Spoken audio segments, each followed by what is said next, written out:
అమ్మో ఇంత స్పీడా తొలి రోజే అదరగొట్టిన రేవంత్ వరుస నిర్ణయాలు ప్రత్యర్థులపైన గురి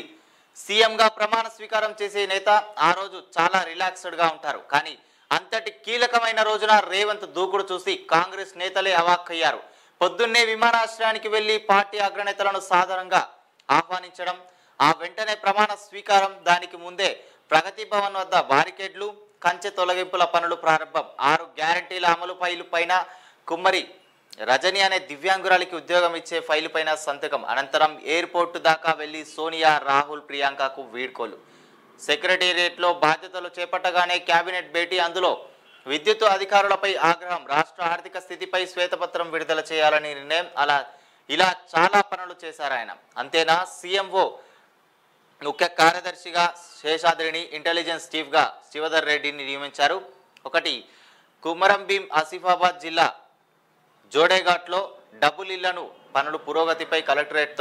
కలెక్టర్తో నివేదిక తెప్పించుకున్నారు హనుమకొండ జిల్లాలోని ప్రొఫెసర్ జయశంకర్ స్వగ్రామం పైన అక్కంపేటను రెవెన్యూ గ్రామంగా ప్రకటించారు ఆర్మూర్లోని Jeevan Reddy mall and multiplex ఆర్టీసీకి 7 నుంచి 8 కోట్ల బకాయి పడడంతో ఆర్టీసీ టాస్క్ ఫోర్స్ అధికారులు సిబ్బంది గురువారం నోటీసులు జారీ చేశారు నిజంగా చెప్పాలంటే మరి ఇంత స్పీడ్ చూసుకుంటే ఇక్కడ కనిపిస్తుంది చూడండి మనకు ఉక్కు పరద కూల్చివేత ప్రగతి భవన్ బయట ఇనుపకంచే బారికేడ్ల తొలగింపు ప్రగతి భవన్ పేరిక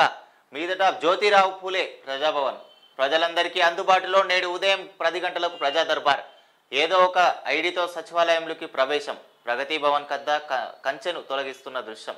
మరి చూస్తున్నాం చూడండి ఏదో ఒక ఐడితో సచివాలయంకి ప్రవేశం అంట మరి అది కాకుండా ఏంటంటే ప్రజలందరికీ అందుబాటులో ఉదయం 10 గంటలకు ప్రజా దర్బార్ అంట ప్రజా దర్బార్ కూడా వాళ్ళు స్టార్ట్ చేయడం జరిగింది మరి ఈరోజు 10 గంటలకు కూడా